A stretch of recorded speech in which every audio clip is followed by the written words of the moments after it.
চাওক আজি অসমবাসীৰ কাৰণে এইটো অতি দুৰ্ভাগ্যজনক কথা আৰু মই একদম স্পষ্টতাৰে এটা কথা কৈ দিছোঁ যে আজি আমি যিটো টেলিভিশ্যনত শুনিবলৈ পাইছোঁ আমি তাত নিজে উপস্থিত নাই যদিও টেলিভিশ্যনত শুনিবলৈ পাইছোঁ যে অসমীয়া গো বেক আৰু কিবা এক বিহাৰী সপ্তে বিহাৰী কিবা এনেকুৱা ধৰণৰ শ্লোগান দিছে, ভাৰত মাতা কি জয় দিছে। ভাৰত মাতা কি জয় দিয়াত আমাৰ আপত্তি নাই, কিন্তু অসমত এনেকুৱা ধৰণৰ অসমীয়া গো বেক এক বিহাৰী কিবা কিবি এনেকুৱা ধৰণৰ শ্লোগান দি পেলাই অসমৰ যিটো সাম্প্ৰতিক পৰিৱেশটো যিধৰণে বিঘ্নিত কৰিছে আমি তাক ধিক্কাৰ জনাইছোঁ আৰু প্ৰশাসনৰ যদি দম আছে অনতিপলমে তেওঁলোকক গ্ৰেপ্তাৰ কৰিব লাগে। যিকেইজনে এই কথাকেইটা কৈছে আৰু কোনকেইজন মানুহে কৈছে অসমবাসী ৰাইজে গম পাব। আমাৰ কেন্দ্ৰীয় সমিতি ইতিমধ্যে আমি অনলাইন আমাৰ যি কাৰ্যনিৰ্বাহ বৈঠক অসমীয়া যুৱ মঞ্চৰ আমি আয়োজন কৰি আমি লগে লগে প্ৰতিক্ৰিয়া আমাৰ আকাশবীৰ শইকীয়া ডাঙৰীয়াই ভাৰপ্ৰাপ্ত সম্পাদক ডাঙৰীয়াই অলৰেডি নিউজত কৈছে।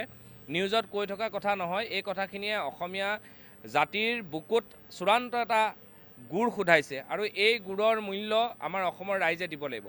অসমত থাকি অসমৰ বায়ু পানী মাটি খাই অসমীয়া গো বেক ধ্বনি দিয়াটো মই ভাবোঁ প্ৰত্যেকজন অসমীয়া যিমান মন্ত্ৰী বিধায়ক যিমান আছে সকলোৰে কাৰণে কিন্তু আজিৰ দিনটো আটাইতকৈ মই ভাবোঁ আজিৰ দিনটো এটা ক'লা দিন হিচাপে গণ্য কৰিব লাগে।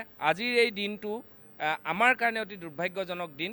আজি অসমত অসমীয়া গো বেক সৌ সিদিনা কাৰ্বি আংলঙত কৰিছিল এই কাণ্ডটো আৰু তাৰ পুতক তুলি আজি আকৌ আমাৰ যিটো অভিকেন্দ্ৰ আমাৰ উত্তৰ পূৰ্বাঞ্চলৰ অভিকেন্দ্ৰ আমাৰ গুৱাহাটীৰ চাৰাপভাটিৰ নিচিনা অঞ্চলত য'ত অবৈধ ড্ৰাগছ, অবৈধ মদ, অবৈধ নাৰী দেহ ব্যৱসায় চলি আছে বুলি ভিন্ন মাধ্যমত আমি খবৰ পাইছোঁ।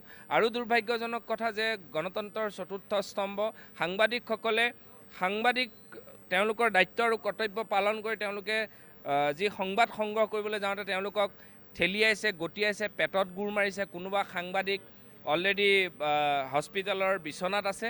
এই গোটেই কথাখিনি প্ৰত্যেকজন অসমীয়াই বিচনাত বহি, চকীত বহি আৰু মন্ত্ৰী MLA বিধায়ক যিমান আছে সকলোৱে এবাৰ AC ৰুমত বহি অনুধাৱন কৰক যে এদিন কিন্তু এই ঘটনা পৰিঘটনাবিলাকে কিন্তু আপোনালোকৰ ল'ৰা ছোৱালীবিলাকৰ কিন্তু ভৱিষ্যত সুনিশ্চিত নহ'ব।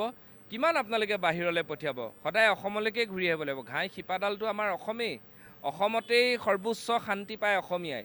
যিমান টকা পইচা নাথাকক, যিমানে বাহিৰত নাথাকক কিয়, এটা সময়ত অসমলৈকে মানুহ ঘূৰি আহে।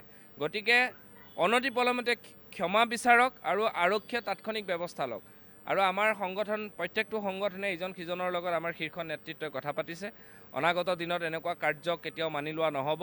মই পুনৰবাৰ কৈছোঁ, যিসকল অসমৰ প্ৰশাসনিক অসমীয়া বিষয়া আছে, যিসকল মন্ত্ৰী বিধায়ক অসমীয়া আছে, তেখেতসকলে আলোচনাত মিলিত হৈ অনতিপলমে তেওঁলোকক আঁঠুকাঢ়ি ক্ষমা খুজিব লাগিব। 24 ঘণ্টাৰ ভিতৰত ক্ষমা খুজিবলৈ বাধ্য কৰাব লাগিব।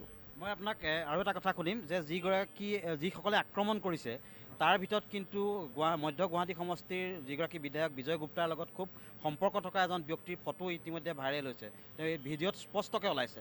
লগতে এগৰাকী সাংবাদিকক বৰ্তমান 3টাকৈ চিলাই পৰিছে মূৰত এটা সংবাদ মাধ্যমৰ। এই সমগ্ৰ ঘটনাটো আপুনি কি ক'ব? চাওক, মই আগৰ পৰাই কৈ আহিছোঁ যে কোনে কি কৰিছে, কোনে কি নাই কৰা সেইটো আমাৰ ডাঙৰ কথা নহয়, কিন্তু অসমীয়া জাতিটোৰ একতাটো ৰাখিব লাগিব। নহ'লে এনেকুৱা য'তে ত'তে গুড় ভুকু খোৱাটো স্বভাৱ সুলভ সেয়ালে পৰিৱৰ্তন হৈ যাব যদি আমি কোনো একতা নাথাকোঁ। আৰু যিটো আপুনি কৈছে ফটো ভাইৰেল হৈছে, এইটোতো অসমৰ ৰাইজে গম পাইছে। আৰু ভোট কোনে দিছে? ভোটটো ৰাইজে দিছে। আৰু মোৰ বিশ্বাস মাননীয় মুখ্যমন্ত্ৰী হিমন্ত বিশ্ব শৰ্মা ডাঙৰীয়াই অনতিপলমে ইয়াৰ ওপৰত এটা দৃষ্টান্তমূলক ব্যৱস্থা ল'ব। সিদিনা মই নিজে দেখিছোঁ এটা ভিডিঅ'ত বিজয় গুপ্তাক কৈছে যে আপুনি যি টি কৈ নাথাকিব কেমেৰা থাকিলে বুলি, সেইটো তেওঁ কৈছে। আৰু অভিভাৱক মন্ত্ৰী হিচাপে অতুল বৰাক দিছে বুলি আমি গম পাইছোঁ।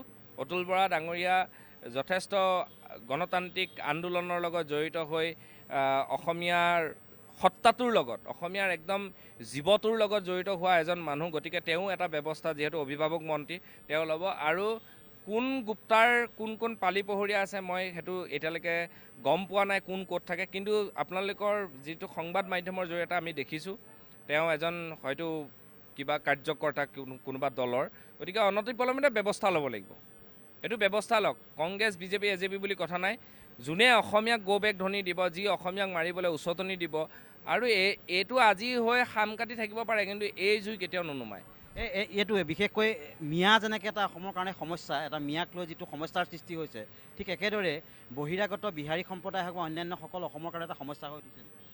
নহয়, সেইটোতো সমস্যা আগৰ পৰাই হৈছে, আগৰ পৰাই হৈ আছে এইটো সমস্যা।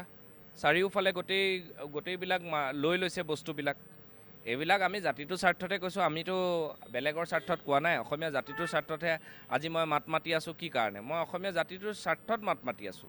এইটো বুজি পাব লাগে তেওঁলোকে কি কৰিছে। যেনেকৈ আমাৰ মিয়াখিনিৰ কথা কৈ থাকোঁতে এইফালে বিহাৰীখিনিয়ে উৎপাত কৰে, আজি এইটো কাম কৰি দিলে। এইটোতো বহুত দুৰ্ভাগ্যজনক কাম কৰিছে। এই কামটোৱে আমাক সাংঘাতিক মৰ্মান্তিক আঘাত দিছে। অনতিপলমে প্ৰত্যেক দল সংগঠনক মই আহ্বান জনাম যে প্ৰতিক্ৰিয়া প্ৰকাশ কৰক, কেন্দ্ৰীয় নেতৃত্বই প্ৰতিক্ৰিয়া প্ৰকাশ কৰক। আৰু মই পুনৰবাৰ কৈছোঁ, অসমীয়া মন্ত্ৰী বিধায়কবিলাকে এবাৰ বিচনাত শুই থাকোঁতে এইটো কথা চিন্তা কৰক যে আজি অসমত অসমীয়া গৌবেগ ধ্বনি দ্বিতীয়বাৰৰ কাৰণে দিলে।